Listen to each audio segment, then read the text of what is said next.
এটি চীনের এমন এক জায়গা যেটিকে ঘিরে রহস্য এতটাই বেশি যে গুগল ম্যাপেও স্পষ্টভাবে দেখা যায় না পুরো এলাকা। চারদিকে শত বছরের পুরনো লাল দেয়াল, কড়া সামরিক নিরাপত্তা, আর ভেতরে প্রবেশের সুযোগ পান পৃথিবীর হাতে গোনা কয়েকজন নেতা। সেই গোপন বাগানে এবার ঘুরে এলেন মার্কিন প্রেসিডেন্ট ডোনাল্ড ট্রাম্প। আর এই বাগানটি কেন এত গোপনীয় তার রহস্য জানালো সংবাদ মাধ্যম CNN।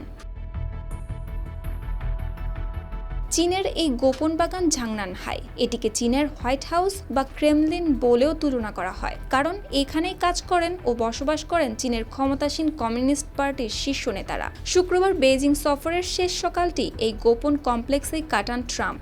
শি জিনপিং নিজে তাকে নিয়ে হাঁটেন এ বাগানে, যেখানে কিছু গাছের বয়স 1000-এরও বেশি বলে জানান প্রেসিডেন্ট শি। হাঁটার সময় ট্রাম্পও প্রশংসা করে বলেন, দারুণ জায়গা, তার খুব পছন্দ হয়েছে, তিনি এমন জায়গায় অভ্যস্ত হতে চান।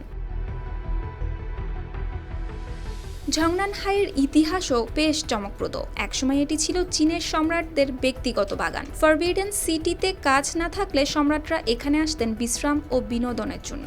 1912 সালে চীনের রাজকীয় যুগ শেষ হওয়ার পর এই বাগান রাষ্ট্রপতির বাসভবন হিসেবে ব্যবহৃত হয়। পরে কমিউনিস্টদের বিজয়ের পর মাও জিংডং এটিকে চীনের রাজনৈতিক ক্ষমতার কেন্দ্রে পরিণত করেন। আর আশ্চর্যের বিষয় হলো, ইচ্ছে করেই তিনি ফরবিডেন সিটিকে কার্যালয় হিসেবে ব্যবহার করেননি, কারণ নতুন চীনকে পুরনো সাম্রাজ্যবাদী শাসন ব্যবস্থা থেকে আলাদা পরিচয়ে দাঁড় করাতে চেয়েছিলেন তিনি। আর বর্তমানে প্রায় 1500 একরের এই গোপন কমপ্লেক্সে রয়েছে পুরনো বাগান, হ্রদ, মন্দির, আধুনিক অফিস ও কড়া নিরাপত্তা বেষ্টিত আবাসিক এলাকা।